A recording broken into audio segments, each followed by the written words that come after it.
Hello, everybody.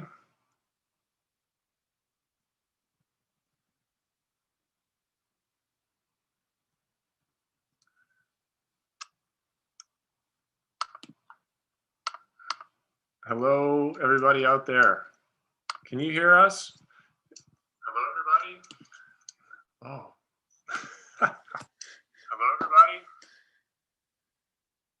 Hi, everybody. I'm Luke Kirkland, Teen Department Head at the Waltham Public Library. Thank you for your patience. I see somebody, Food Culture Travel, who just commented hello. If you can hear me and you can see us, just say hello again.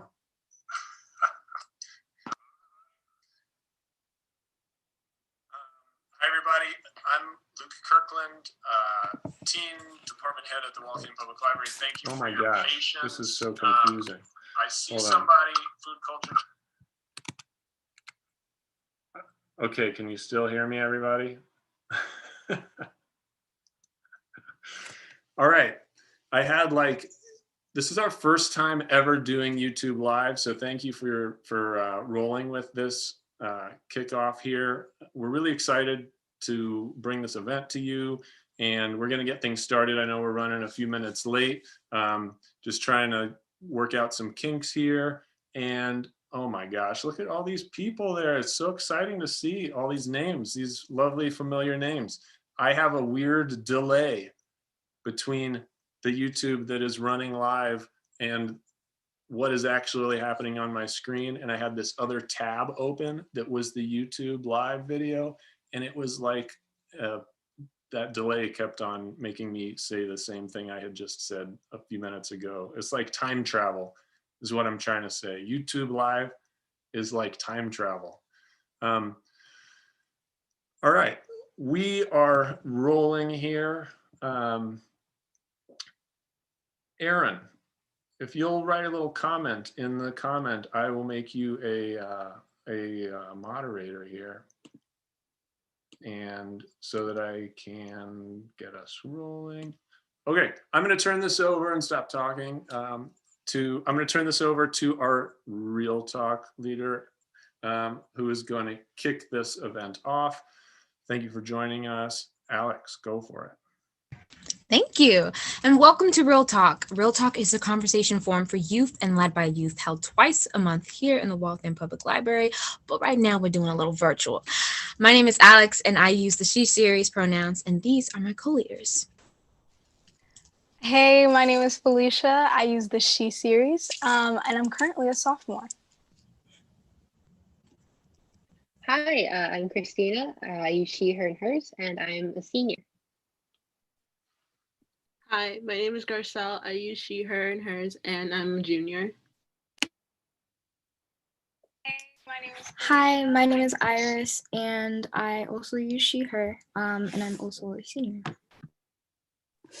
Hi, I'm Karina. I also go by she, her, and her pronouns, and I am also a senior. Thank you. And tonight we welcome author Jennifer DeLeon for a conversation about race and belonging. Jennifer's new novel, Don't Ask Me Where I'm From, tells the story of Liliana Cruz, a Boston teen from an immigrant family who accepted into the METCO program, and the challenges she faces as she's forced to confront racism at her new suburban school. This event is co-sponsored by the Waltham High School Book Club. Special thanks goes to the Friends of the Waltham Public Library, the Library Initiative for Teens and Tweens, and the Waltham Education and Beyond Foundation for making this event possible. We encourage participation in the comment sections, as everyone has already been doing so. Everyone who participates in the comment section will be entered into a raffle and for 2 side books. So make sure you comment something, guys. And finally, I'll tell you a little bit of our Real Talk norms, which is number 1, come with an open mind. 2, listen to understand. Look for common ground in gallery experiences. Be mindful and respectful of others when participating in the chat. No slurs or offensive languages will be tolerated. And finally, what's learned here leaves here. Take what you learn into the world and make it a better place. Thank you, guys, and let's continue. So, born in the Boston area to Guatemalan parents, Jennifer DeLeon is the author of Don't Ask Me Where I'm From and the editor of Wise Latina's Writers on Higher Education. She graduated from Connecticut College with a degree in international relations. She spent a semester in Vietnam and another semester in France. Whoa. Okay. She also earned a Master of Arts in Teaching from the University of San Francisco's Center for Teaching Excellence in Social Justice while in the Teach for America program, and later a Master of Fine Arts in Creative Writing from UMass Boston. She's received several awards and residencies from organizations across the country, including the Breadloaf Writers Conference, Hedgebrook, Macondo, Bona, Associates of the Boston Public Library, and the City of Boston. Her short story, Home Movie, originally published in the Briarcliff Review, was the 2015 One City, One Story pick as part of the Boston Book Festival. By the way, around 30,000 copies were distributed around the city. Her stories and essays have appeared in over a dozen literary magazines and anthologies, including Plowshares, Iowa Review, Michigan Quarterly Review, Guernica, and Best Women's Travel Writing. De Leon is a winner of the Walter Dean Myers Grant 2016, awarded by We Need Diverse Books. After a decade of teaching in Boston Public Schools, she is now an assistant professor of English at Framingham State University and a faculty member in the MFA in Creative Nonfiction program at Bay Path University. Her essay collection, White Space Essays on Culture, Race, and Writing, is the recipient of the Juniper Prize and will be published in March 2021.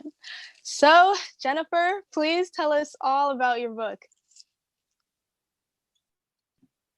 Thank you so much. I am so thrilled to be here. I want to thank you all. I want to thank the Waltham Public Library and Luke and Aaron. Aaron is an old friend, so it's just great for you to have made this introduction. I'm really grateful. And the amazing teens that I get to see right now on my screen. Felicia, Garcelle, Alex, Christina, Iris, and Karina. I'm just like in the company of some fabulous, fierce female leaders here, and it's incredible. Thank you, thank you, thank you. I want to share information about my book, Don't Ask Me Where I'm From. But first, I thought I would tell you a little bit about myself and then my inspiration for writing the book, and then read a short scene, and then we can dive right into our conversation. So I'll start by telling you that growing up, I grew up in Framingham, not far from Waltham. And I was born in Boston, grew up in Framingham, but I always felt like I was caught between two worlds. I really did. During the week, I was in my honors classes. I studied French. I took lacrosse, volleyball. All of my friends were white. All of my teachers were white. And that's just the world I lived in. And then on the weekends, my family and I would go to Boston and we'd hang out with my cousins and my abuela and my tios, my tias. And it was like another universe. Like we were in these apartments with music and food and Spanish, and I loved it. But Sunday night, it was like, okay, now I'm going to go back and be the other Jen. So I felt like I was like back and forth. But at the same time, I never fully felt like I belonged in either world. Like when I was with my white friends, I felt too Latina. And when I was with my cousins in Boston, they would say like white girl or gringa, or like, why are you always reading a book? Like you have a lot of homework. I'm like, no, I'm reading it for fun. They're like, what? So it was always like that for me. And I never saw myself reflected in literature. I really, truly didn't. I never had a Latina teacher. I never read a book with a Latina character until I was a freshman in college. I read House on Mango Street, and I'll never forget seeing words in Spanish on the page. Like my brain was going to explode. Like, this is amazing. And so, you know how Toni Morrison has this famous quote where she said, if there's a book that you really want to read in the world, but it hasn't been written yet, then you need to be the one to write it. And I remember reading that quote and being like, damn, now I have to write this book. You know, like now I have to do the thing. And I always loved writing. Since second grade, I was always asking the teacher, like, can I get another piece of paper? Can I get another, you know, that was what I did. But I never thought I could actually be an author. I didn't know any authors. We didn't have books in our home. At one point, we did have half a set of encyclopedias, because every time we went to the supermarket, like if you spent, I forget what it was, $50, you'd get like one volume of the encyclopedia. So we had like up to like M or something. Anyway, we had the Bible. We definitely had that book. But I always say, like, we delivered newspapers. We didn't read them. Like, my parents didn't subscribe to magazines. Like, literacy was not really a thing, but storytelling really was. I grew up saturated with stories in the car, on the way to church, on the way back from church, in Spanish, in English, on the phone, late at night, in whispers, screaming, right? It was like stories were a part of my DNA. So all that said, when I got to college, I didn't major in English. I majored in international relations because I wanted to travel the world. And I was able to travel to 12 different countries and really just learn so much about myself in that process. And then I became a teacher and took classes on writing at night, on the weekends. So it was a long road because I kept kind of like, I don't know, you could say putting it off. I was afraid. I was afraid that about writing the story, and I was afraid not to write it. And eventually they were like arm wrestling each other, and one fear won. And the fear of not writing it overtook. So I applied for this residency at the Boston Public Library. And the first year I applied, I didn't get it, but I applied the next year and then I got it. So if that's not a lesson in, like, nobody says you can't apply twice, right? Or 3 times or 4 times, just like keep doing it. And so when I got it, I was able to get an office in the library and work on my book. I got a stipend, which allowed me to take a slight break from teaching. And I just wrote this book. And Don't Ask Me Where I'm From tells the story of 15-year-old Liliana Cruz. And she, like me, is in between worlds. But she's in a program called MECO. And MECO is a desegregation program. For those of you who don't know it, many people do know about the program, but basically students in Boston take a bus from early in the morning to another school district. It could be as far as Cohasset or Wellesley. There are 33 MECO districts around Boston, and there are kids taking buses every morning and every afternoon. So Liliana's new to MECO. She's trying to fit in. She's like, what is this place, Westburg High? There's like a handful of students of color. She doesn't like to speak up. Meanwhile, her father is out of the picture. And she thinks at first that he's just kind of like bounced, like he's somewhere else. But then she learns early on that he's actually been deported. And up until that moment, she didn't even know that her parents were undocumented. So her dad's from Guatemala, her mom's from El Salvador. And this entire time, for 15 years, she didn't know that they didn't have legal papers to be in the United States. And so her world is cracked open. This is her point of no return. Like, she can't unlearn that information. So she's got a lot on her plate. And then she's got best friend drama, boy drama, teacher drama. Her little brothers are annoying. So I'm going to read you a scene from, let's see, it's about a third of the way into the book. And she hasn't spoken up in class yet. She's like, nope, not doing that. No, thank you. But she likes this class. It's a history class. And I'll just, I'll read the scene and let you get a sense of who's in the class and what kinds of views they have on immigration. In third period world history, I couldn't believe it. We were starting a unit on Central American immigration. It was part of a larger unit on immigration as part of a year-long theme of reading like a historian. Guess who finally read that syllabus? I noticed that this school gave unique names to their courses instead of the basic English, art, math, history, etc. Like there was one senior English course called American Rebels and Romantics. And yeah, Central American immigration. But oh, why couldn't we just study the Civil War or the Vietnam War or some other war? There were enough of them. At the same time, I was kind of curious. Maybe I could learn more about, I don't know, how my family got here, about dad. At the same time, I didn't want the extra attention on me because sadly, it didn't seem like there were any other MECO kids in the class. So I knew the attention would be on me. Yeah, double ugh. Our teacher, Mr. Phelps, started things off by holding a class debate. First, he projected this onto the whiteboard from his computer. The United States federal government should substantially increase its legal protection of economic migrants in the United States. He read it out loud a couple of times. All I could hear was the hot hum of the laptop. Why was he showing us this? Because of the president's build a wall obsession? What kind of a wall anyway? And who would actually build it? Okay. If getting our brains spinning was his goal, he'd succeeded. As if he'd read my mind, Mr. Phelps tapped his keyboard and up came a picture of the president wearing a blue suit and red tie and speaking into a microphone. A speech bubble said, "We want a great country. We want a country with heart. But when people come up, they have to know they can't get in. Otherwise, it's never going to stop." What? I glanced around, but no one else seemed as outraged as I was, or else they had freaking good poker faces.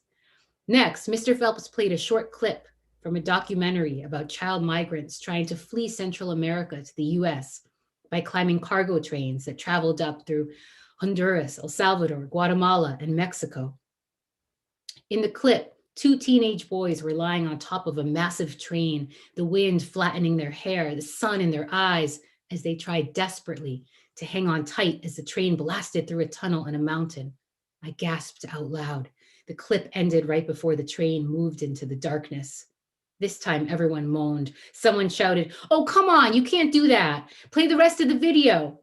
Mr. Phelps looked all smug, like his unit hook had worked. Well, it had. We were interested, invested, sitting up. He then explained how the debate would work. We would argue for or against these quotes. Simple. Hands flew up left and right. Not mine. One kid said, "Who can't get in? You mean immigrants? Look, we're all immigrants. Seriously, we should just give the country back to the Native Americans." I nodded. I mean, she had a point. Yeah, but then what happens to all of us? There are like 500 million people in the United States. Where are we all supposed to go, huh? A girl in the front row asked. Another student raised his hand. Well, those quotes you showed kind of raise a good point. If people think they can just like keep getting in, then yeah, it's never going to stop. You know what? We should build a wall. A guy in the back jumped in next. Well, I don't know about the wall, and I'm not against immigrants, but they should come educated and like without any diseases. Diseases? Wow. Totally. Two other guys joined in. That's totally unfair. Didn't Europeans bring over smallpox or whatever? Whatever, we're talking about today, the girl beside me said. Don't whatever me, Doorboy said. All the voices started to blend in, and I couldn't tell who was saying what. I just know that the next comment was from the kid in front of me. "I'm sorry, but this is just wrong. You can't deny people their human rights. They go through all that trouble to get here, and then what? We spray tear gas on them when they're steps from the border, or we're just going to send them back?" If I slouched any lower, I'd fall out of my seat. Then Mr. Phelps did something I abhorred. He called on me directly. "Miss Cruz, do you have anything you'd like to add?" "Oh, crap. No," I said fast. "You sure?" He was so aggy. I dug my nails into my thighs. Yep. Now everyone was staring at me. Mr. Phelps squatted beside my desk like he was my personal coach. "The class may seem hard now, but stick with it," he said in a low voice. Then he stood up and clicked to the next screen, some pie chart with statistics. Humiliation complete. I flipped up my hood. Hard? I was used to hard, like 2 weeks worth of laundry in one day because mom never left the couch anymore. Like standing over Christopher and Benjamin until they brushed their teeth and flossed. But explaining my perspective on immigration to a bunch of white kids in a Richie Rich school, that wasn't hard. Nah, that was just annoying. And I'll end there. Thank you.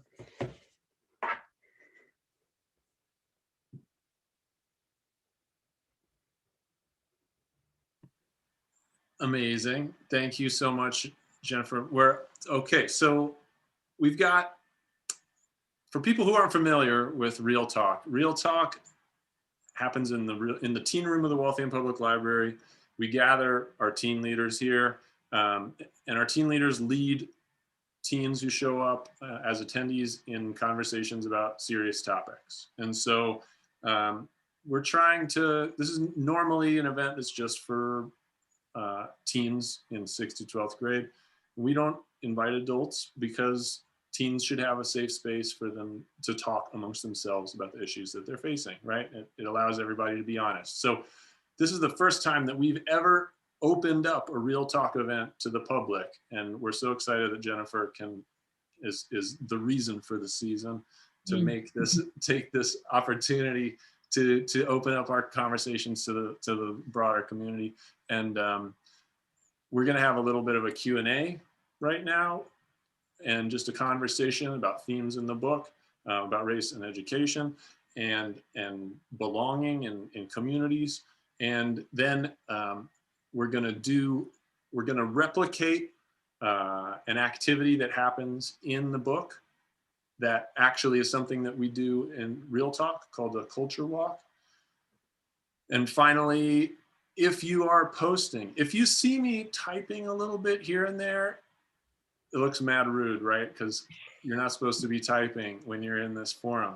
But if you're on the chat and you're asking questions or commenting, I'm putting your name on a list, and we're gonna pick 2 people to win an autographed book from Jen.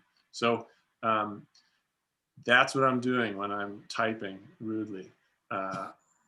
It's to make sure that some 2 lucky people go home with an amazing copy of their own of the book. So one thing we have learned in Real Talk is that when you have serious conversations, it really helps if you loosen things up, right? Icebreakers are super important. So I love these cards that do little conversation prompts. I've got to give a shout out to the School of Life, is an organization that makes a bunch of these decks of cards that are super convenient.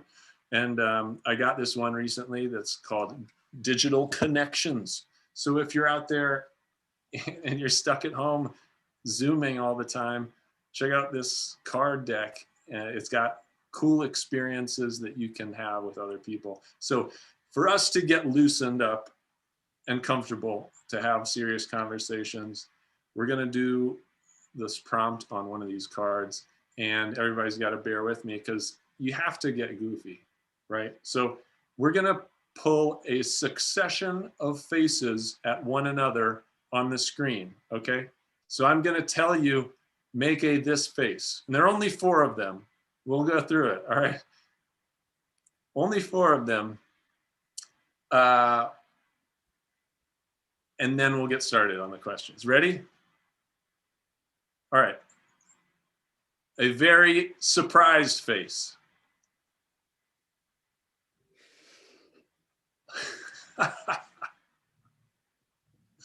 All right, okay.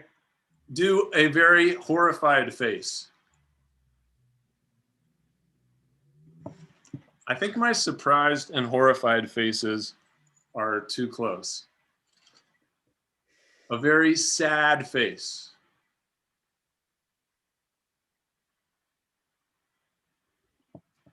All right. And finally, a very charming face.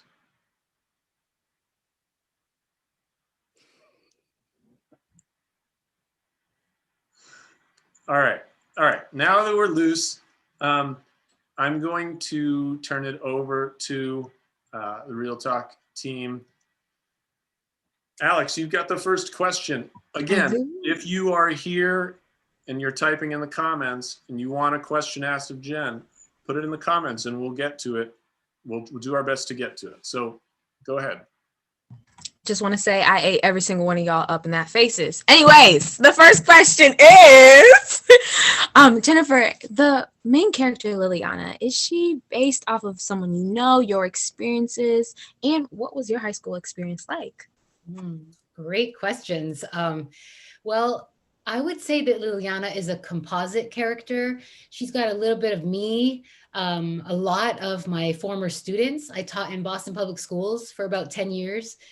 And she's also herself, so she's kind of this composite. And we have a lot in common in that, my parents were strict like hers, but also super into education and signed us up for everything. I don't have 2 brothers. I have 2 sisters. I didn't do METCO, but I felt like I mentioned earlier, like I was kind of moving between 2 worlds. Mm-hmm. And it just, this is a book I actually started, I set in the 90s.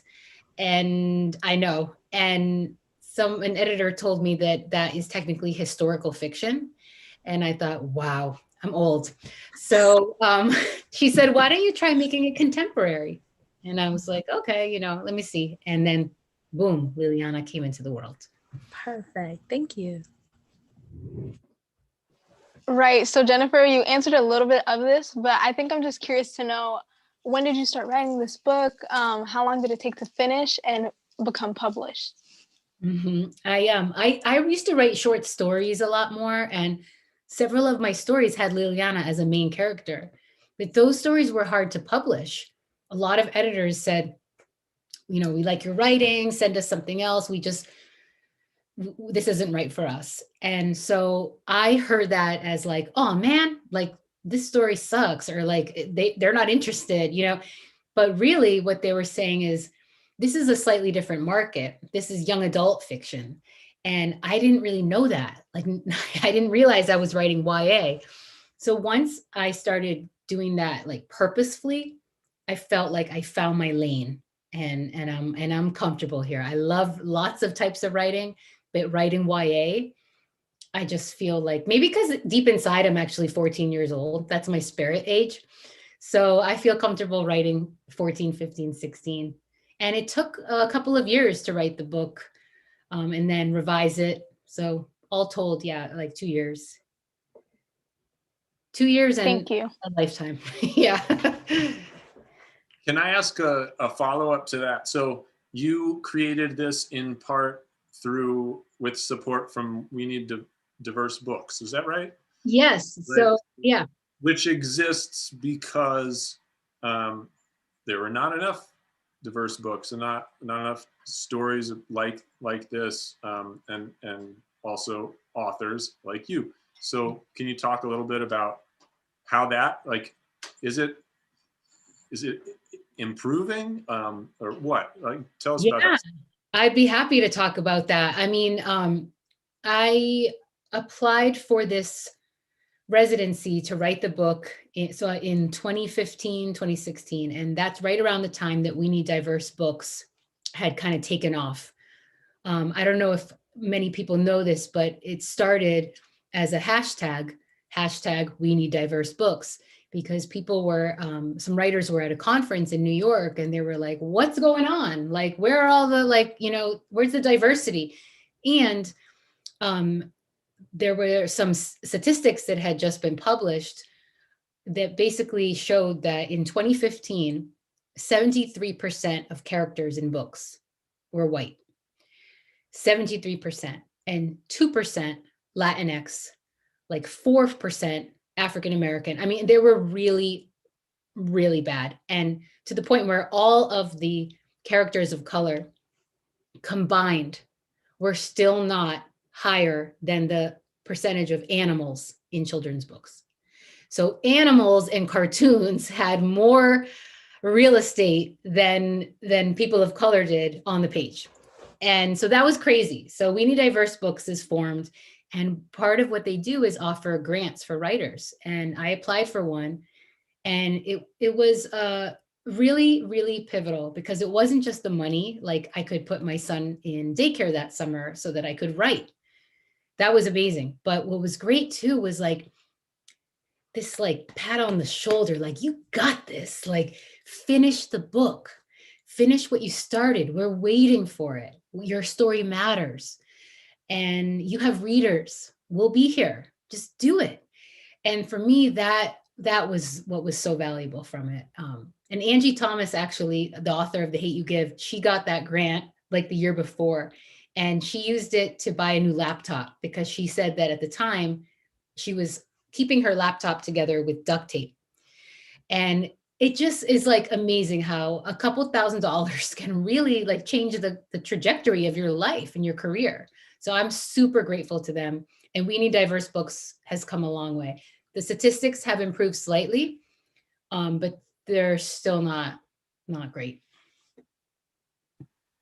So we've also conceived this as kind of an exchange. And so I'm going to throw in some questions that have come up through this process to the teens.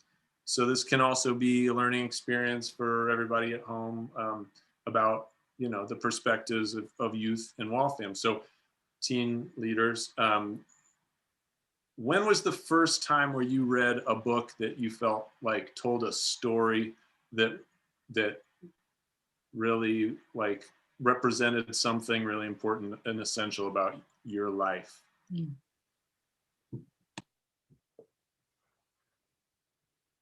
Okay, see, as we were saying, it very much lack of diversity, yes. But I cannot remember for the life of me of what the book was, but it was following like three sisters, and I kind of took that as like me, my sister, my cousin, and I was like, oh, okay, you know, we're kind of cool. We're in a book. We made it. I think that was the first time that I ever related so hard. And then later, of course, Angie Thomas again, like The Hate You Give and all her books. Also, it's like, yes, once again. But early on in life, not as much. But I think like middle school, like 8th grade, going into high school, I started seeing Me, which was really good. Alex, was it One Crazy Summer by chance?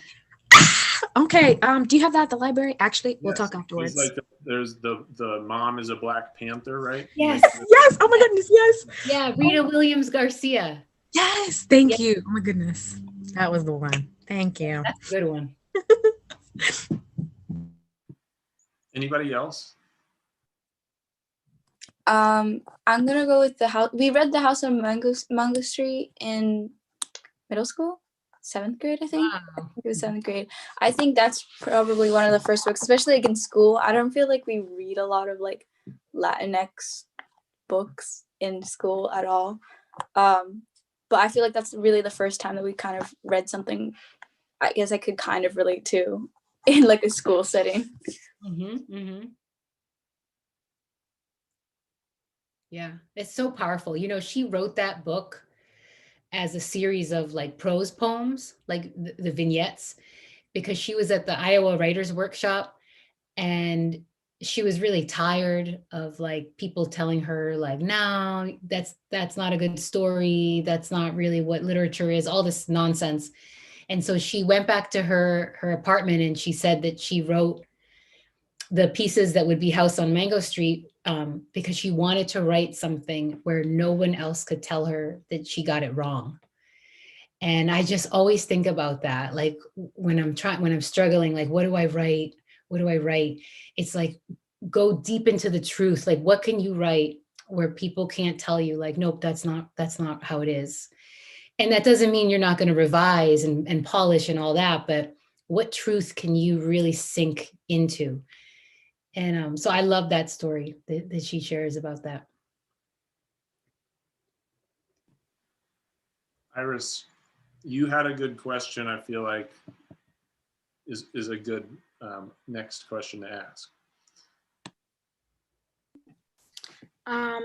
So my question was, how did your own personal experiences with racism influence the novel?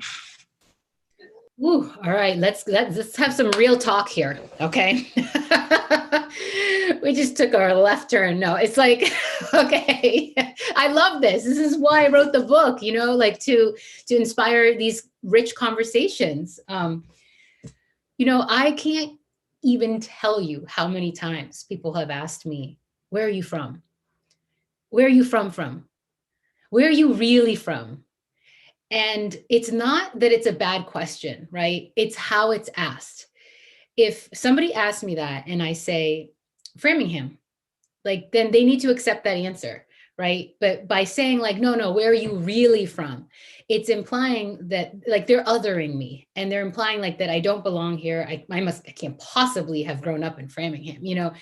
And so I tried to like take back that question in the book. And that's why the title is Don't Ask Me Where I'm From. And it's actually 6 words because in the book, she does this icebreaker, this exercise where you have to write a 6-word memoir. And have you guys had to do that before? 6-word memoir. It's a fun, yeah, right. Have you done that? Yeah. What was yours? It was for writing club. We were supposed to sum up 2020. And I wrote forgot exactly. It was like people dying, politicians lying, I'm crying. Actually, that was what it was, word for word. Wow. Oh, it's so sad, but I love that. You know what I mean? Like, it's like, that's powerful. Yeah. So yeah, that's what she's got. Don't ask me where I'm from. What else? What else? Yeah, that's 6 words. Who else? Now I'm curious. What did you write? I Christine? think mine was like really, I went like, let me get all metaphorical and deep. And this was in like maybe 6th or 7th grade. So I think mine was like, find the light in my darkness or something. I have it somewhere in my room, but I was so proud of myself for that. Yeah. Oh, I love these. But yeah, I mean, you can still do them. We can write them in the chat. You know, people at home, write them in the comments. 6-word memoirs. But yeah, that's what I would get that question a lot, and I'd get lots of microaggressions. You know, one time we did have MECO at my high school, but I wasn't in MECO. And one time a teacher was like, "The MECO bus is leaving. Hurry, get on it." You know, and she just assumed that I was in MECO. Or like in college, other students would ask me like, "Where's the financial aid office?" And I'm like, "I don't know. You know, why are you asking me?" Like, they would just look at me and assume that I knew where it was. And anyway, so things like that happened a lot. And I wanted to have moments like that for Liliana, those moments of like overt racism, but also the microaggressions, which I've since learned really aren't microaggressions. They're racist. That's racism. So I think this happens a lot for students of color, especially when they're in PWIs or predominantly white institutions.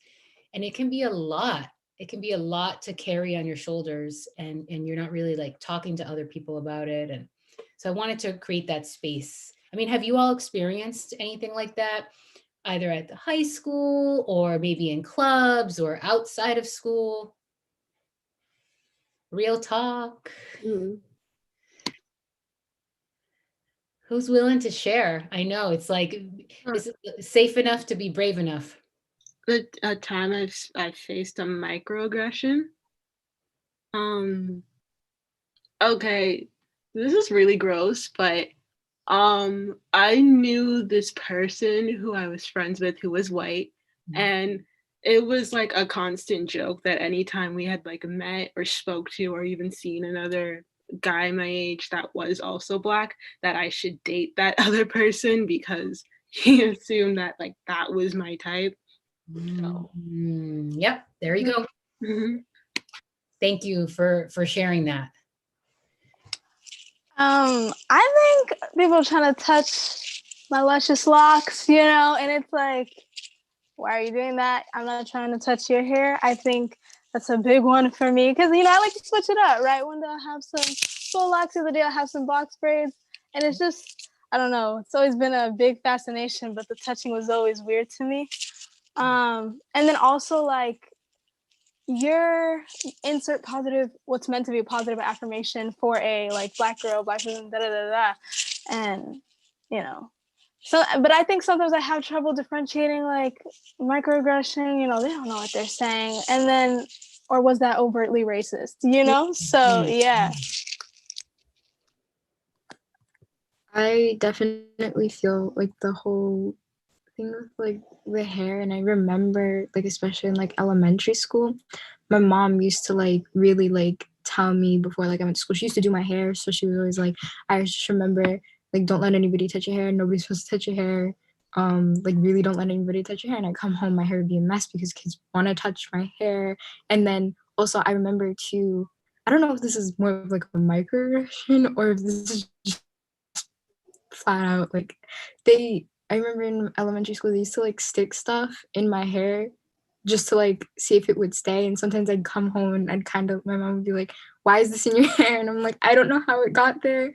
And then like Alicia said too, like being told by like other people like, oh, like you're so articulate and stuff like that, and I'm kind of like, I mean, English is my first language, and a lot of the time people don't really assume that, I guess, or like they say stuff like that. And I'm just kind of like, I don't even really speak Spanish that much. I don't. What do you? Yeah. I can relate to that one. Or like, help me with my Spanish homework. And I'm like, I'm taking French. Yeah. Oh man. When I was in my homeroom, in my homeroom, we have, sometimes we go to it at school. My homeroom is like predominantly like full of Spanish people because it's like last names with like R, and I don't know, there's a lot of Rodriguez's and like stuff like that, or Spanish last names in my homeroom. There was one time where like the boys in our class weren't really like paying attention, and so our teacher kind of assumed that I don't know, we didn't speak English or something. I don't know. He's been there a lot, but he like spoke down to us in like dumbed down English and try to like talk in like broken Spanish, just assuming that we were just not listening or paying attention because we're like dumb Hispanics, so they didn't know English. Or like when I was in middle school, my friend who was also Hispanic had a teacher who like literally flat out told her that the reasoning why she didn't understand a math question was because she was a lazy Guatemalan. And I'm like, me and her being Guatemalan, we were like, okay. Oh. Didn't like Hispanics for some reason. And yeah, that was his justification as to why he didn't even help her with the math that So she this was. was in math? Yeah. So you know what? I hope that never happens again. But if someone's listening and that happens, you can say, well, the Mayans invented the number 0. FYI. So there's that. That's ridiculous. Yeah, I was gonna say, I don't know if this is more of like a microaggression or just apparently a universal experience, as I found out today in one of my classes. But there's like this thing where when you're talking about something in, let's say, a history class, and it has to do with like race, and then all of a sudden you're singled out, and like you can feel like everyone's like head kind of turn at you, like they're like just waiting to say, so how is that for you? You know, the civil rights movement that you were definitely alive for. Like I don't know, it's just, it feels weird a lot of the time to be singled out because of your race, and people assume therefore you automatically had the same experience. And then kind of just like things with like the recent like BLM movements like that have happened, and it's where like people of color were like expected to be the ones to talk about their experiences, and for a lot of people those were experiences that tended to be like traumatizing. Right. And I just felt like that's kind of just like, I don't know, that whole thing about being like singled out because of like the way you look, and it's just like, all right then. Right. Have others had that experience too, where you're singled out or like all the eyeballs are on you? It's like on Google search for Oh some my reason. goodness.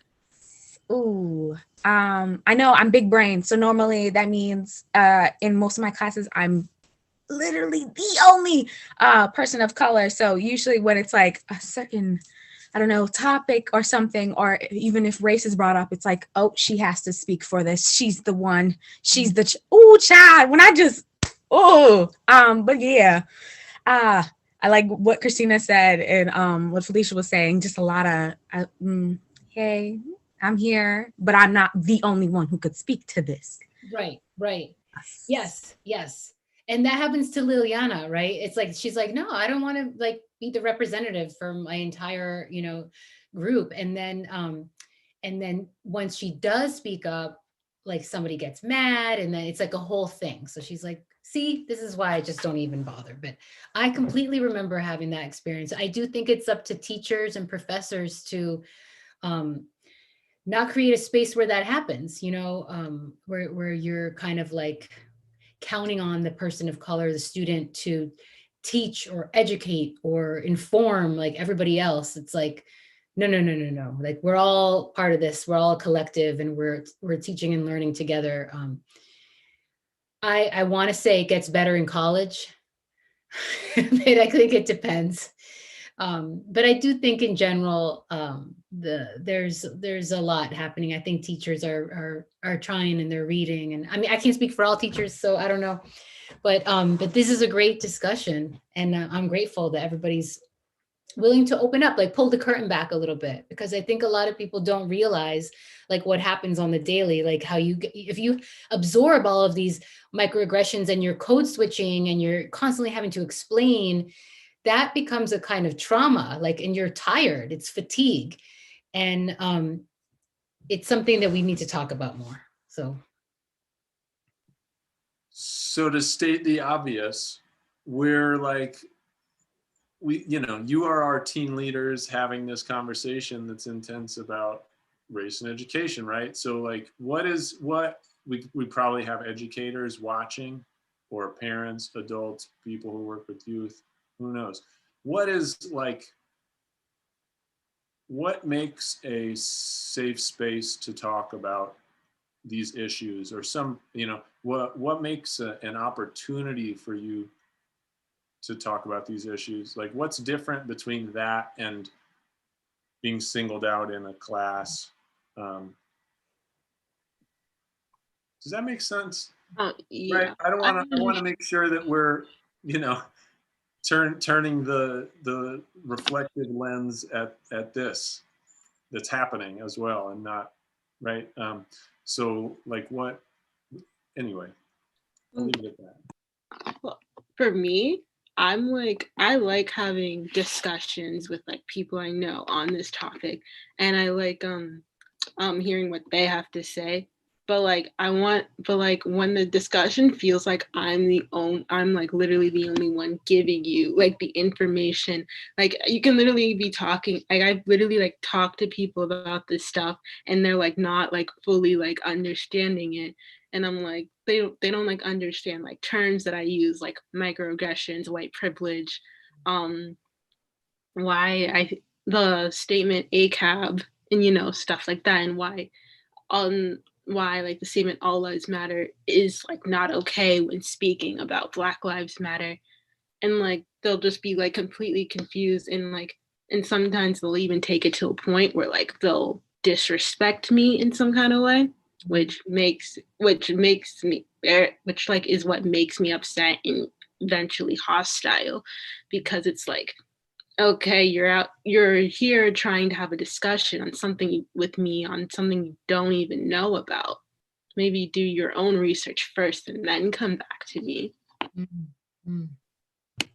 And to say something with that, everything that Garcelle beautifully said, I and Christina and Felicia add on to this if you feel this. I think the best form or a place, like versus some other classes, versus, I'm just going to single out one of my classes, a social justice class where we talk about these stuff, okay? What I think like my social justice class is like allowing me to feel and allowing me to do is like the authenticity part, and how like we're all sharing our experience. Like, I'm not thinking like, hey, I'm gonna tell them like, let me unload my childhood trauma onto you because of race, and you're going to tell like the half of the school. That's not running through my mind. What's running through my mind is like, oh, they understand. I'm like, oh, okay. But like, also still some way, I guess you can say, is bringing me to present me and saying like, oh, well, I've, just like a lot of experiences, some people don't wear it, or some people wear it better than others. Like, you would never imagine half of the thing I went through. It's embarrassing, but I'm here and I get to share it with other people. I get to like, not be the representative, as a lot of classes that you make it up to be like, suddenly I'm speaking for all Haitian Black women on how they're experiencing during Waltham, when I know only half of it, or I only know my individual story. So once again, like that difference of what are you going to do, or how are we exchanging this knowledge of information? Thank you.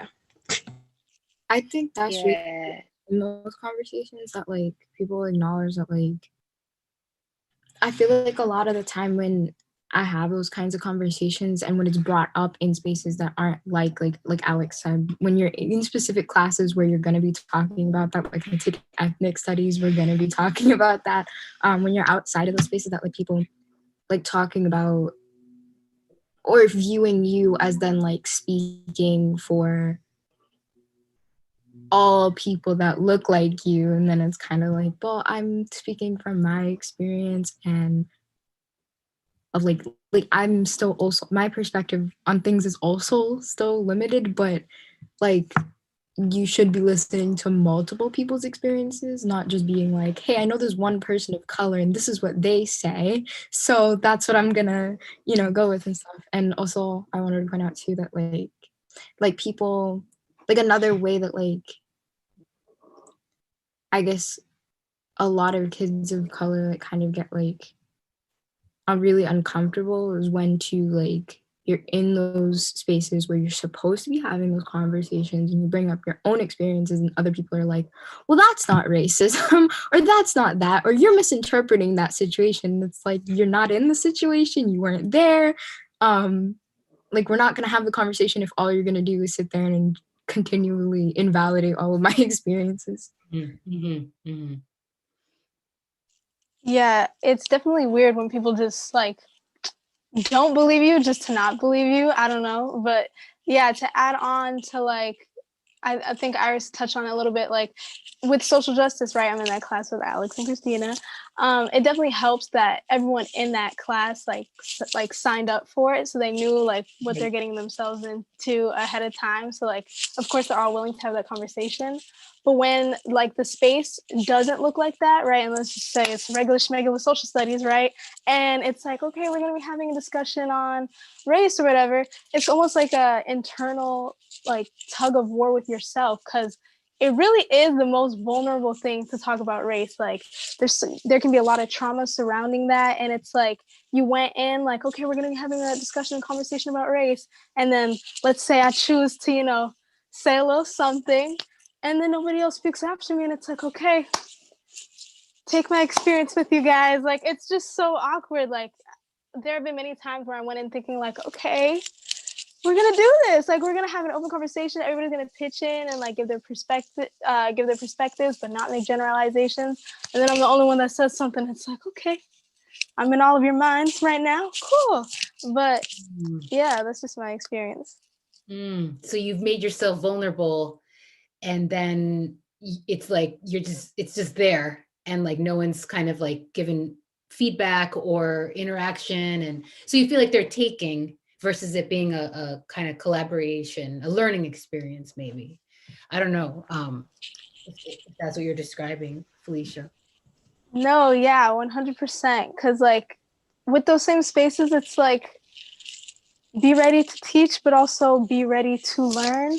And I guess when nothing's reciprocated, you don't know if that goal was achieved. So you're just kind of sitting there a little awkward. But yeah, you said it perfectly.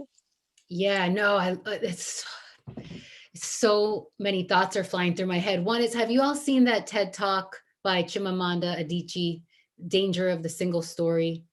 I'm going to put it in the chat because I think we're kind of circling around that, right? So she's this incredible author, and she wrote Purple Hibiscus, Half of a Yellow Sun, Americana. Oh my God. Okay, so anyway, she grew up in Nigeria, moved, I think when she was in college, to Pennsylvania.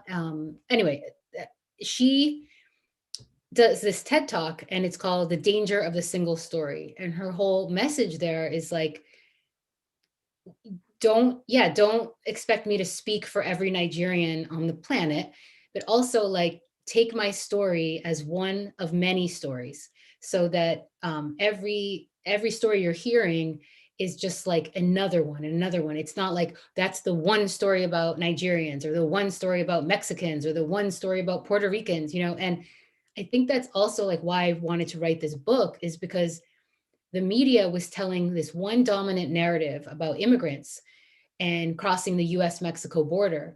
And at the time, you know, President 45 even said it, like, oh, they're just bringing rape and crime and all this stuff. And it's like, wow, people are absorbing this as a story, but people respond to stories like on the level of truth. Like they're like, oh, that's how it is then. So I wanted to write a counter narrative. And that is so critical. Like, so every time you speak up in class and you're saying these stories and anecdotes, like it is hard. It's really hard and it's work. But I do think there's such value in that, because then it hopefully creates space for someone else to share their story, and then someone else and someone else. And we create more empathy and compassion. And like, for me, that's the bottom line, like power of literature and stories in general. But I'd rather us open up and be vulnerable than to be caged and covered up, like, nope, not going to talk, not going to say anything, it's just not worth it. But it is hard. So when are you all going to write your books? You know, in a couple of years or so. I mean, I'll read it. I'll read it. thank you. I want the I've audio basically too. already got the first chapter done. I just need a proofreader and send it over. Yes. There you go. Go to Grub Street Creative Writing Center. Actually, they have a million programs, right? But I want to tell you guys about this summer fellowship program where they pay you to participate in this 3-week program. And you get paid, I think, like $500 or something, and you get to work on your writing. You get to hear from agents and editors. There's an author visit. They give everybody a copy of the book, and it's phenomenal. And you end with a reading, and they make an anthology. I can tell you more offline too. Me and Christina will definitely be there, but also everyone in the chat. Take notes, Yes, please. yes, because there are free sessions one Saturday a month, all on Zoom now. It's yup. On the board of Grub Street. Grub Street changed my life. Is it in Waltham? It's in Boston, but it's all on Zoom now. Oh, okay. You just Google Grub Street yup. All right, Aaron just posted a link to the program in the chat on YouTube, so check that out. I am going to use this opportunity. It is so hard to stop real talk conversations always. We could do this for another hour as is, but we wanted to really honor one of the main narrative moments for in Don't Ask Me Where I'm From, the culture walk. And who's gonna describe what's gonna happen next? Christina? All right.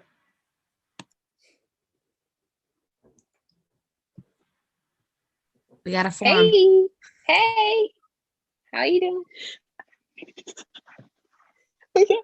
Okay, sorry. Okay, sorry. Okay, so in the book, Liliana and the other Metco students hold an assembly to address issues of race. During the event, they conduct what's known as a culture walk. They ask 3 questions of people of different ethnicities. Luke, if you wouldn't mind also like typing this down in the chat so people can see it. It's 1, what is it that you want us to know about you? 2, what is it that you never want to hear again? And 3, how can we be allies and support you? And then Garcelle, if you wouldn't mind continuing. The assembly eventually unravels and when hecklers throw the event into chaos. But in response, Liliana and the Metco students post large pieces of paper in the cafeteria inviting anyone in the school to answer those questions however they want. So we are inviting everyone to do the same anonymously through the Mentimeter. All right, so we made what is called a Mentimeter for this. And we are inviting everybody who's here, watching, participating, to contribute. And so what's going to happen is I'm going to launch. I got to do this share screen.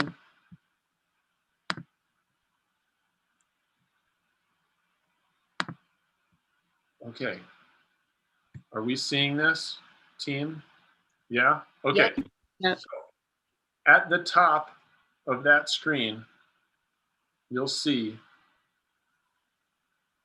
can somebody else see it and read it? All the Zoom things are on top of the link. I got you. So at the top of the screen, the question is, what is it that you want us to know about you? Okay, but you're going to go on your phone or on your device, whatever you want. Go to menti.com, and it's going to ask you for a code. And you're going to type in 2092982. Yes, 209298 And we've got 3 of these, but as you contribute, it's going to pop up on this screen. And so while everybody at home contributes to this, the first question. What is it that you want us to know about you, if you want to share? Real talk, teen leaders. Who wants to kind of get the conversation going while we're waiting for people to contribute? Okay, so here's my thing. I do not like it when like I accomplish something or I do something smart for once and like people are like, "Oh, who gave you that idea?" or like, "Who like helped you to do that?" I'm like, and I'm just like, I did that by myself. I didn't need anyone to convince me to do that or like influence you. Like, what are you saying? Like, I need help to be smart. Like, for instance, like when I talk about how I do real talk and like I'm always like, yeah, I lead this teen discussion group in Waltham, where we talk about issues that teens go through, and people are like, oh, like who helped you do that, or like, who helped you like to find that? I'm like, I literally did that all by myself. Mhm. I think mine is similar to you or in conjunction with yours. I think in classrooms when teachers find out like, oh my God, like she's kind of creative, she's kind of cool, that I kind of get like paraded around as like their new, I don't even want to say subject 64, but I feel like Stitch, okay? And then like everywhere I go, it's like, oh yeah, my student, look at this is what she's done. This is because of me. And I'm like, oh my goodness, you do not know the long nights I put into this. No, no, no, no, no.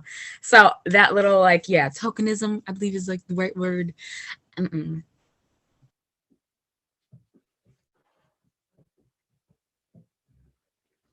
Yeah. Oh, this is hard because I want people to know a lot of things because you can't always just be like, you know, this is me and then like that's it, conversation over.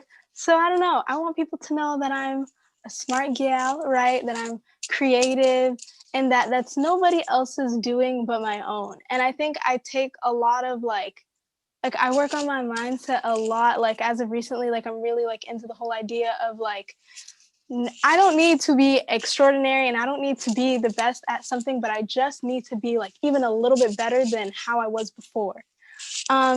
Like that's enough for me and that's like still progress within itself. And so, yeah, what I want people to know is that I'm smart and I'm creative and Felicia is responsible for that. You know, nothing else.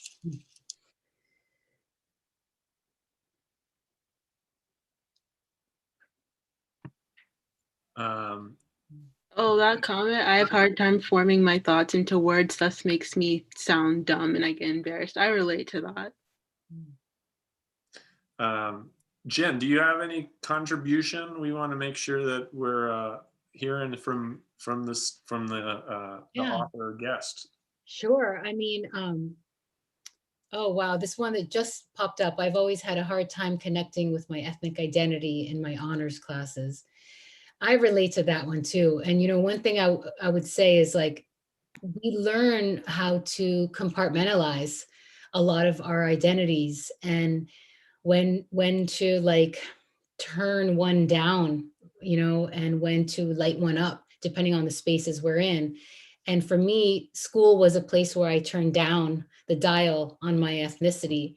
And it makes me sad, you know, to like look back on like all the years where I tried so hard to assimilate, and didn't really like learn about my history or culture, and at times felt like I had to put it on mute or something, you know. So I really relate to that one. Can't go back in time, but I can write about teenage characters like speaking up. So yeah, if you haven't finished the book, you know, Liliana, she goes through a whole journey, but by the end, would you say she's speaking up? Oh, I love this. Oh, yeah. Oh my God, these are great. And the thing about, you know, what is it that you want us to know about you too is like when I've done this before with adults, like faculty, it's amazing what people share once somebody has shared something vulnerable. It's like you just need one person to say something like, a lot of you don't know this, but I was raised by a single mother, you know. Somebody else will then say, what do you want? What do I want you to know about me? I don't know how to drive. I've never learned how to drive. I always lived in a city. What do you not know about me? I always wanted to have kids, but it didn't work out for me. People start sharing some really vulnerable stuff, and it's incredible because it kind of like changes the energy, the weather in the room. People start sharing more and more and more, and it can be really powerful. Some people cry, some people leave the room and excuse themselves, but that's okay. Like, this is how we stretch. Also, in conjunction with whatever thing you're saying, I thank you for, if you choose to be vulnerable or not, thank you for just meeting us and just like interacting. That is 100% amazing. I love seeing your chats in the chats and then also right here. Thank you guys. Agreed. Some more great ones. I wish I knew more about my culture and the language. Growing up, I had to fit into American standards. Mhm. I worked really hard to become the person I am today. Sometimes I don't feel that I belong as an Afro-Latina. My Black friends don't think I'm Latina, and my Latinx friends question if I'm Black. Mm, mm. These are really powerful. Yeah, and like in one of my classes, you guys already know it's a social justice one. We had a question recently. You can hear my dog in the background, but we were talking about like the first time you were made aware of your race on the question. And then I was like reminded of like this metaphor that my mom told me at one point. It's like a Haitian like metaphor where there's like, it's like you're a rock on like a riverbank and you're forever unchanging. But then like one day someone walks by and like kicks you into the water. And like all of a sudden you're just constantly being rushed with these things and you start to like morph and change and become something entirely like unique. And I definitely feel that like that is like a lot of what discovering like what it is to be you means. And it's an experience, for lack of a better word. So I hope that the people who, we got two more questions to answer. This is like brutal deciding when you move on. Yeah, more folks having trouble connecting with ethnic identity. Yeah. People with social anxiety and yeah, online schooling challenging. I worked in a basement in the Cambridge Public Library doing graphic design for like 5 years, and I swear, whoever said I find it harder to speak with online school, I don't know if this is what you mean, but like I'm already not the best talker, but I like could not talk with other humans after those 5 years. And then I got a job with teenagers, and that transition was terrifying. But that's what to know about me. It's totally changed my life. So thank you to everybody here who's contributed. I encourage adults, everybody out there, talk to young people in your life, learn from them. I have got to go to the next slide. Ready? If you are contributing, we're to question 2. All right. What is it that you never want to hear again? On your screen, it should show that you can now fill in the field for that. If you've already contributed, it should be easy. You may need to hit like a refresh button or something, but go ahead and contribute. Since I'm talking now, I'll just put mine in. The thing I never want to hear again is I hear from like a lot of adults, like, it's so nice of you, or you're so brave to work with teenagers. And I like don't want to hear that again because they don't know what they're missing out. Right. Yeah. So that's always a bummer because young people are awesome. All right. So young people, your turn. I think for me, something I'd rather like never hear again is like the like, oh, I'm so sorry. Like after like I've shared something having to do with like my experience with race, especially from a non-POC, because for me, a lot of the time it sounds like, oh, I'm so sorry that you're Black. And it just, Yeah.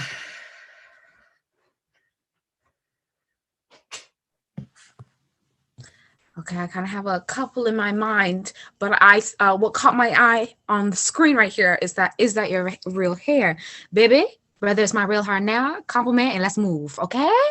2, that you don't act blank. Oh my lord! No, my goodness! That is one of the most things I think, whether it's being said to me or someone other, it just gets under my skin because once again, enjoy while I'm here. Please, no, let's not, put me in some box really quickly. Your unconscious bias is showing. Yeah. Let's just enjoy this moment, connect, vibe. I love that. Plus, not be so quick to once again be in your unconscious bias that's really showing. It shows that it's conscious, love. So yeah, I think that's for me. Something I don't like to hear is I identify as queer, and a question I get a lot is how do you know you've never been with a girl? Yeah, I'm tired of hearing that. That's none of your business, and like no. Mm-hmm. Yep. I also have a couple in mind. I hate it, especially I think this was more in like 2017 and 18 whatever. A lot of people kept saying like, why don't you just go back where you guys are from? Why don't you guys go back to like Mexico or whatever, and just generalize like all Hispanics that come from Mexico, or that all like the illegal immigrants that were here are from Mexico, when it's like not only Mexicans are in America, like you got Guatemalans, you got like El Salvadorians, you got like Puerto Ricans, and it's just kind of like weird that people just tend to like generalize like, oh, if you're Hispanic, you're like Mexican, or like this stereotype. It's either what I've experienced at school, it's either like the stereotype that like, oh, you're just like a dumb Hispanic, or they tend to like over sexualize Latinas because we're like the fiery Latinas, and it's like such a weird like interaction to people who think that, especially like you're in settings where like you're just trying to do what you like everyday normal things. Like in work, I had a lot of experience, me and my other like Latina like coworkers, a lot of like people doing weird stuff. It's just, I don't know, I feel like it's uncomfortable. Yeah. I definitely agree with like, I don't know. I guess this kind of like adds on to that, but like, especially to that, like, whenever, I don't know, I'm really vocal, especially on like social media and stuff, and like with my friends and like talking about stuff, but like, I cannot say anything about the US government because then they're like Karina said, it's just like, all right, then why don't you just go back to where you came from? And I'm like, I was born here. Where am I gonna go? I've never even been to another country. Where am I gonna go? I live here. I'm a citizen. What? And like, in addition to that, like, I don't know. It's not so much something, I mean, it's something I don't want to hear again, but like, I remember too this one time in like 7th grade that like, basically, like, this kid implying that like he was more American than me because he was white and his family had, I guess, been here longer or something like that. So like that he was more American than me because he was white. And I was like, how does that work? Like what? That doesn't make any sense. Yeah. And I saw a couple too, like on the Mentimeter that just like, yeah, it gets really annoying. Like the stuff about like, oh, like you're not real, like there's a whole discussion about it, about people debating like whether or not you're really Hispanic if you don't speak Spanish and stuff like that. But that people that like it's not spoken enough at home, or parents that just didn't teach, or kids that don't have parents, or maybe they're mixed and like don't know their Hispanic parent. Like there's just so much there, and it like you can't police somebody else's identity based on what language Exactly. is. Exactly. Sorry, go ahead, Lou. No, you. I was just going to comment that these are flowing in, and there's so many amazing things. But Felicia, go. Yeah, I was just gonna say, I think I never want to hear again, like, did you just pull a race card? Like that whole like ever since I was like young, you know what I'm saying? Like I've become more and more like I don't know, I guess better with my words, but like ever since I was young, I was always like, how are you just gonna put something as large as that on a card? Like, just how do you objectify such a large thing? And it's just rude. And like this whole idea that like we obsess too much over race, like if this is what obsession looks like, that's crazy. And I don't know, like even just the word obsessed is just weird. Like finally, like we're having a little bit, of the conversations that we should have been having a long time ago. So Yep. yeah, I don't ever want to hear about, I don't know, race and so many other topics in the same sentence as like something that's like, why are we doing this right now? Like, couldn't it wait? It's just no, it can't wait. But yeah. These are so powerful. Something that I saw, it was like act like a ladies. I hate it when people are like, oh, you're acting like a man today, or like, or she's dressed, or like he's dressing like a woman. Like that makes no sense. Like a man will like wear a dress and like he say he's dressing like a woman, but like there are women that actually don't prefer to wear dresses. So are you excluding them from being women? And I'm a person who doesn't like to wear dresses a lot. So are you excluding me from being a woman? I don't get it. Yep. Yeah, to add on to that, because I feel like when they talk about like trans women, they'll be like, oh, you're always gonna be like a man, you're not, or whatever, regardless if like they're in the process of transitioning or completely have transitioned, or if they wear like dresses all the time. And then you see a man who wears a dress and they're like, you're acting like a lady, like you're less of a man for doing that. So like what is it? That's like so hypocritical. Yep. Yep. Struggle. That reminds me. Oh, Iris, you want to go, sweet? I was just gonna add on to what she said. It's like expecting anything from anyone. Like nobody.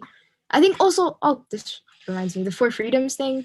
One of my signs was about like having the freedom to just express yourself however you want. That like nobody owes you anything. Women don't owe you femininity. Men don't owe you masculinity. Non-binary people don't owe you androgyny, and that works both for. I posted about it today, but like both cis and trans people. Like it no one owes you anything. No clothes are really for a specific gender. If I'm wearing something, it's for a woman because I'm a woman. That's what it is. That's it. If somebody else of a different gender is wearing that same thing, then it's for them. It's not. I hate when people use that kind of language. That also brings up two things that I was thinking of. Thank you for that, everyone. Great conversation. As a Black woman, it's oftentimes, especially when you're playing sports, and the perfect person who I think of, sadly not really perfect, but example of this is Serena Williams. Every single time, whether she's winning another championship, or anything, people are so quick to emasculate her and be like, oh no, she was a man, or she's trans. And I'm like, what are you not embarrassed? Oh my goodness. And then another thing also is people will be like, what are you mixed with? Well, I am Haitian, so that pickles, that griot, I got soup jumu, I got so much food in the back. What do you want? No, those are just some of the things I never want to hear again, because it's just, what does it matter? What I'm teaching you and how I'm here and how I'm presenting myself should be enough. So Well, to add on to that, I think that's just something I see a lot with black women, is that whenever we're like thick and like bulky, like Megan Thee Stallion, they get crucified so much. But when a white girl like Kim Kardashian or Kylie Jenner wants to literally inject a bunch of fat into their bodies, which no hate for them doing, like they can do that. It's trendy, it's sexy, it's cool, it's a good thing. Like, bruh, where do you think they get it from? Like, yeah, that is a good one. Sorry. I'm just looking at like the Mentimeter stuff. And somebody said like that's something they never wanted to hear again, was like, you have big breasts, and they said that they were 11 when somebody said that to them. And like like the hypersexualization of girls from like a really young age, and especially girls of color, like being extremely over sexualized when it's like a literal child. There's no like, and I'm not responsible for how you're looking at me. That's on you. Right, And then right. somebody else said like acting your age. And they said that they even like have internalized that now too. And like that's honestly really disrespectful to like anybody who's neurodivergent. Like act your age is very like you don't really know a lot of other stuff about other people, and it's kind of like when people say that it's like everybody of all ages, like it's not. And being hypersensitive or anything like that is not something that's like specific to an age. It's just as you get older in the society that we lived in, we're taught that like we have to like exist in like a specific way, and if we don't act this way, then we're immature, we're this and we're that. And it's like you exclude a lot of people in that because we're all really different. And even just people saying like you're being oversensitive. Someone else said that too, like specifically with like, I don't know if they were talking about race, but like just like people saying that like, oh, you're being a baby, or like you're just being sensitive about it. And it's like you can't really like tell me that like I'm being just too sensitive about it and write it off as that. Like that's, you're at that point you're just gaslighting somebody. And so Right. Or when they say calm down. Aren't valid. Yeah. There's like definitely a lot of that. Like that whole, and that's something that I like, I think that's the number one thing for like what I never want to hear again is like whether it comes to like race or gender or just like mental health things. It's like, are you sure you feel like that about this? And like even like sometimes like whenever it is I get like really passionate about something, like I've heard it way too many times, like, oh, is it that time? Like I hate that so much. Like it's just like because of like my gender or because of like when talking about race and it's like having to do with my race, that like I'm too close to it. Like I'm too close to the source to have like an accurate view on it. And it's just, it is so upsetting. Oh my goodness. Because clearly you know what you're talking about. I mean, come on. Like these, like, this is the hard part of my job, is asking geniuses to like pause and move on to something different when they're on a roll.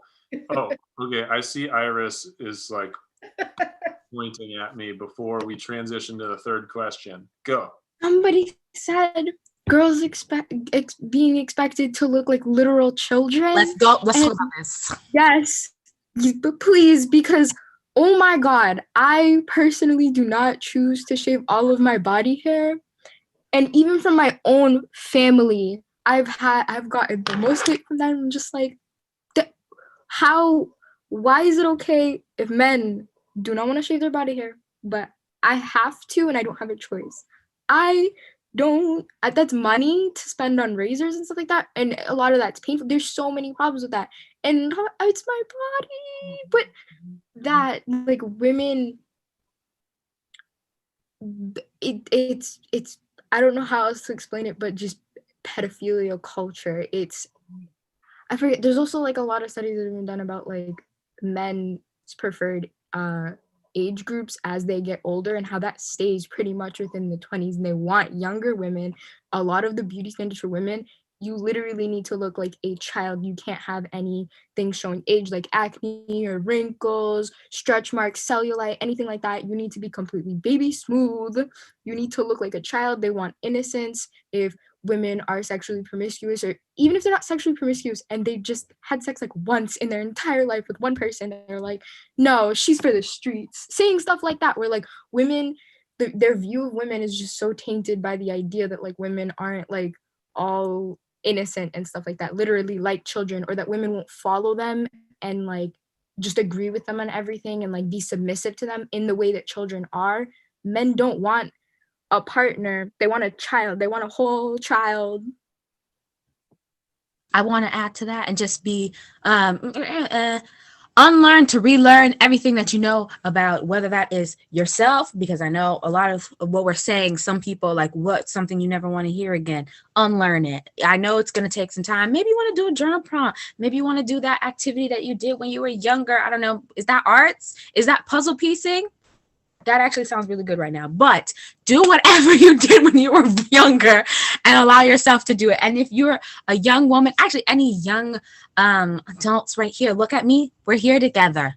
Go put on that outfit, whatever. Yes, I'm saying that as a Caribbean child, knowing dang right I probably won't be able to walk out here, but it's the putting on part. Once you do that, you can check so many other things off your box, okay? And I know it may sound weird now, but literally one action could lead to 1,000 actions of whether that's good or just a learning experience. Unlearn every single thing someone told about you to relearn yourself. And if you need a support coach, let me know. Love you. Stay swag.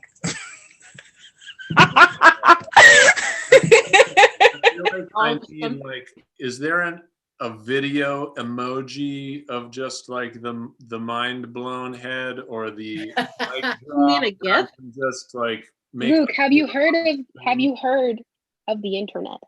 Yes, that's what I'm saying. But You mean like a GIF? like I need to be able to You push say it GIF? right now and have the GIF just arrive for me. Yeah. All right.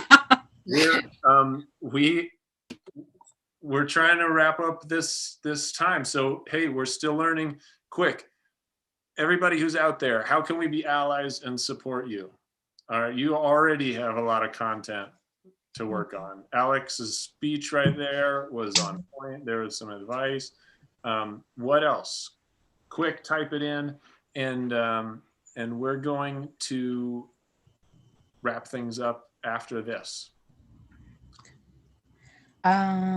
Just again, I know I already gave my speech, so let that be one thing. But another thing, just like I mentioned, if you don't know about teaching social justice, think about putting that on your syllabus. I know syllabuses are coming up next week or soon.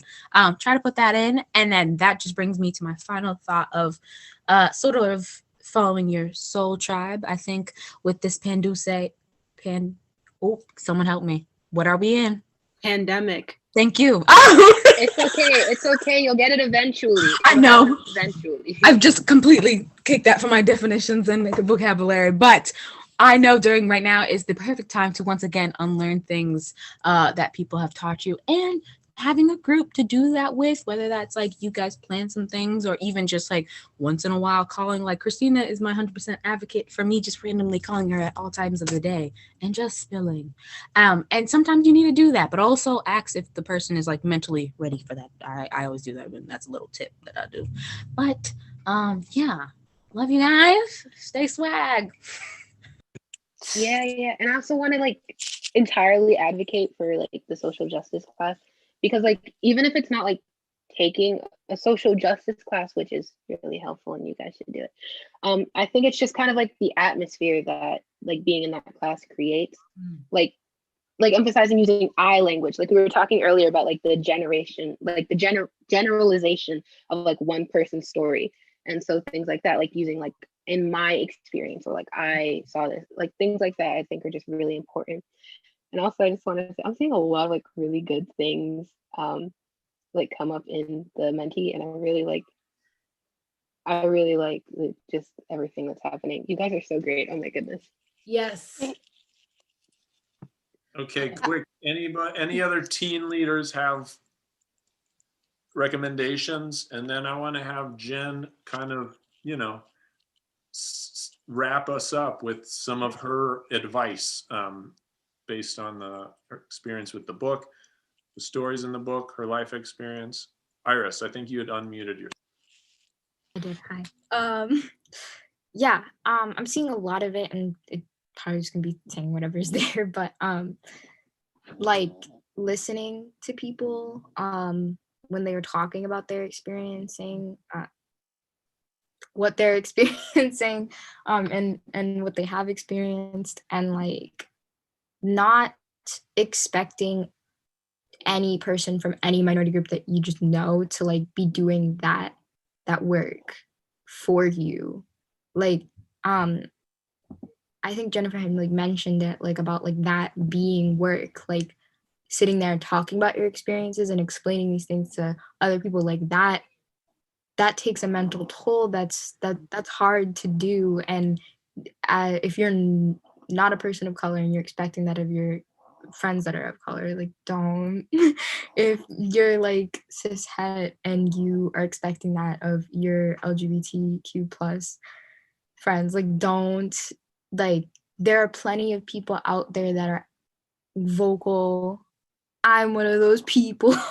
I'm constantly talking about this stuff, and like there are people there that like will talk to you about it, that are trying to, like those are the people you should be looking to be talking about this. It shouldn't just be, oh, I have this one Black friend, so all my questions about Black people ever, I'm just gonna ask them. I'm just gonna ask them. I don't, like that's, like you can't just expect that of people. Like you need to actively seek out the people who are trying to speak, rather than sitting there and just expecting your friends to be doing that emotional labor for you, and just expecting other people. And listen, don't sit there and be like, oh, I want to listen. And then as they're talking and start speaking over them and be like, well, no, actually this. And they're like, why are you asking me, just to sit there and be like, no, I'm going to reject everything you just said. Mm-hmm. Mm-hmm. Oh my gosh, there is so much here that is so rich. Like my head and heart are just like, oh my, you guys are making me want to write another book. You're making me want to keep telling stories. And oh, my head is spinning. I'm so grateful for you all. I really am, because I wrote the scene in the book where they have the assembly with these 3 questions, and spoiler alert, it goes, as you mentioned before, it's chaos, right? And then she kind of, Liliana and her friends kind of take over these questions and use chart paper and create a wall. They reclaim that word and image and idea and create a wall on the school with these questions again. And I just writing that and then publishing the book, I thought, okay, like this is where it ends. And yet you all tonight have made this like an entirely like next chapter, like a whole new experience with these questions. And it's like making me emotional, because you write alone and you hope that the book can touch a reader, a group of readers, young people, but this is beyond my wildest expectations. Like this is incredible. Like seriously, Luke, like, this is so incredible. And just how you take these questions, you made the slides, and then people from all over like the internet, like people out there, like thank you for being vulnerable and for sharing yourselves in this way. I'm really touched. And it happened. It happened. I don't know if you all felt it and noticed it, but once a couple people started sharing real stuff, real talk, right? Other people, it's like it opens the doors. And what do they say? What's that expression? Like small hinges, big doors. And that's really what I think stories are. They open up those opportunities for people to enter new rooms and new worlds and new experiences. And I can't imagine my life without stories. And I'm so inspired by you all, and that you've taken this book and reinvented it in this way is a real gift. Final words of advice. Oh my gosh, I'm learning from you. So I don't know what advice I can give. It's just, it's an African proverb, actually. It goes, each one teach one. And that's really what it boils down to. Pass a good book to a friend, tell them the name of a podcast, write down this, pass this on, tweet that, just each one teach one. That's how it's going to get done. And I'm feeling really good. I'm going to sleep well tonight, because I know that you're all leading us down the road in Waltham, and like taking over the state and the country and the world. Like we're in good hands. So thank you, thank you, thank you. And I'm going to watch this again and be like, oh my God, there's just so much to say. There's so much to learn. And like these slides, I like see them on a bulletin board in the library or something. Like, I feel like they have to like live on. But they're so powerful, and I'm grateful to you. And I do want to tell you that I just signed on with Simon & Schuster for 2 more books. So yay! So 2 more YA novels, and the next one is called Maya, a Guatemalan teen in Guatemala. Her name's Maya. Get it, Maya? And so she is an aspiring fashion designer, and she and her mom, like, basically all this stuff happens. It's not very articulate, but they have to escape in the dead of night for the border, and I won't tell you what happens. But then, and the next one's set in Africa, and it's a service learning trip, similar to one that I did growing up. And I'm just really interested in that idea of Americans going abroad, like, to help and save, and he, you know what I mean? It's like, it's complicated in a way that interests me. So stay in touch. I'm going to put my Instagram. I don't know. We're going to plug you.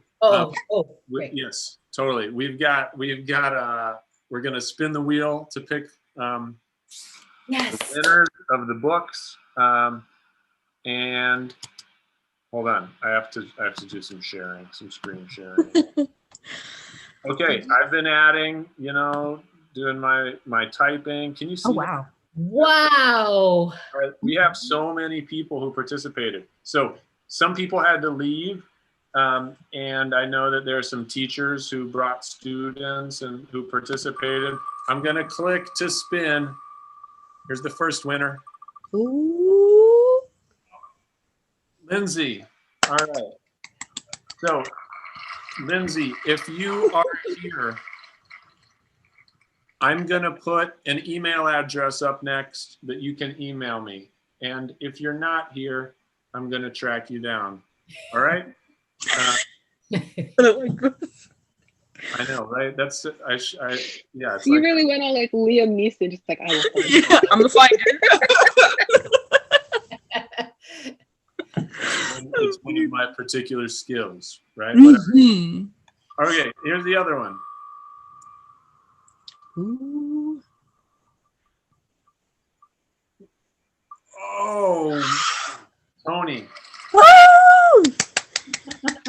It is really just like Wheel of Fortune, where you think you're going to get the thing you want, but then it goes a little more, and maybe that's a good thing, maybe that's a bad thing, who knows? But Lindsay and Tony are the, okay, I see you, Lindsay. Tony, if you're still here, chat, just say you're here. Here is the, where? Are these our slides? Yes. Yes, right? sir. Okay. We didn't have time for that. Can you see this, everybody? Yes. You are going to email me. I'm actually going to type it. Absolutely. Menlib.net. Oh gosh.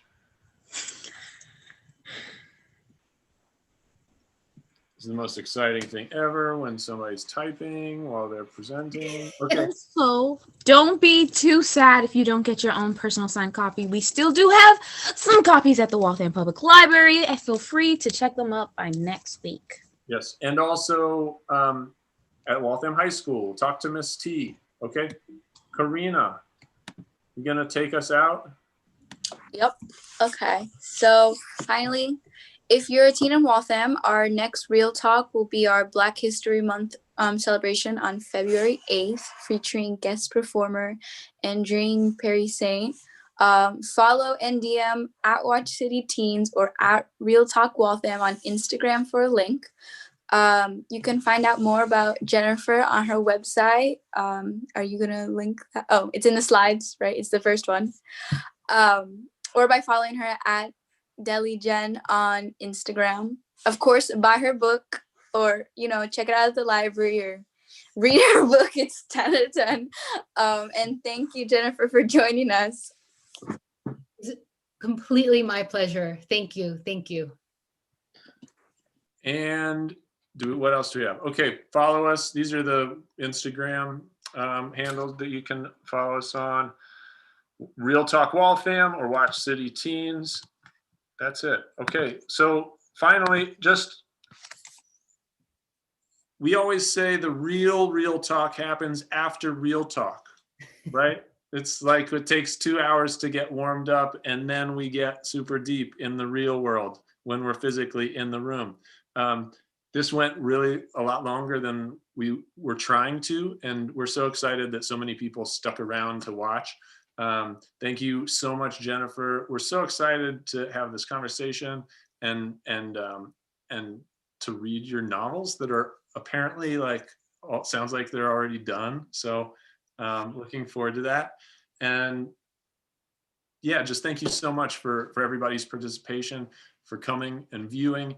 We hope you take these conversations into the world to continue that real talk as a habit in your lives. And yeah, if everybody here will stick around, I'm going to stop the stream. Thank you, everybody. Bye. Okay.